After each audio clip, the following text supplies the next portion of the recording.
Bali, pabalik kami ngayon sa pinainan naming Jollibee sa San Ildefonso kasi naiwan ko yung wallet ko.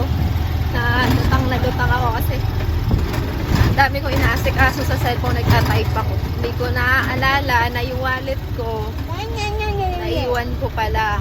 Which is yung wallet ko na yun, doon nakalagay lahat. Doon lahat nakalagay yung wallet, ay yung ID ko. Doon lahat nakalagay yung ID ko, PRC, passport, lahat ng ID ko na identification card, nandun lahat. So ngayon, babalikan namin. At buti na lang, nandun yung isa kong kumpare na si Angelo Ortiz na chinat ko kung may nakita yung crew dun sa second floor na dun kasi kami kumain kung may nakitang wallet. Good thing naman daw is nandun naman daw yung wallet nakita at pwede namin i-claim, balikan, i-claim. Ha? Pati yung tiran chicken na iwan, pabalikan daw, sabi ni Gabi. Ngayon pabalik kami at i-claim namin. Ay, buti na lang, thank you Lord at nandun pa rin. Napaka kung ako aligaga ang inyong Mima dahil napakadami ko inaasikaso, nagtatype ako ng mga letter of application sa cellphone. Hindi ko nakakadala na doon pala yung cellphone ay yung wallet ko sa table na ibaba ako. So ngayon babalikan namin. Ito. Punta kami ngayon. Balik kami.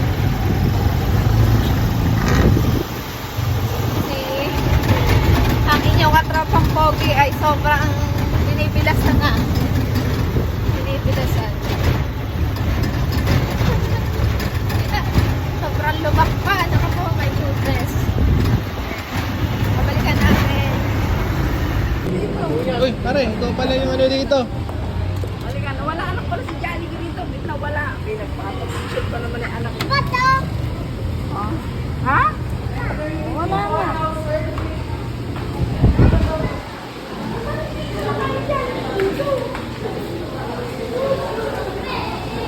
Guys, ay.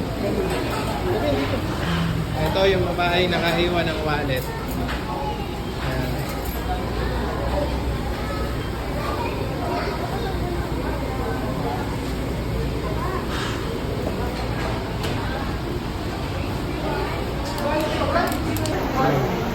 Ayan o, dito pala nagtatrabaho si pare. Pare sa mga tao.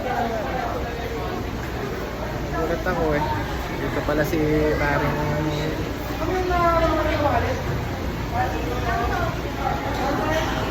Bali kukunin lang namin yung wallet, i-claim lang namin. Wallet, ito na.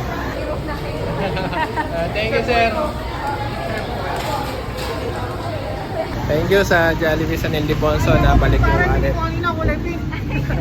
Kulay pink pala. Ano pare? Thank you.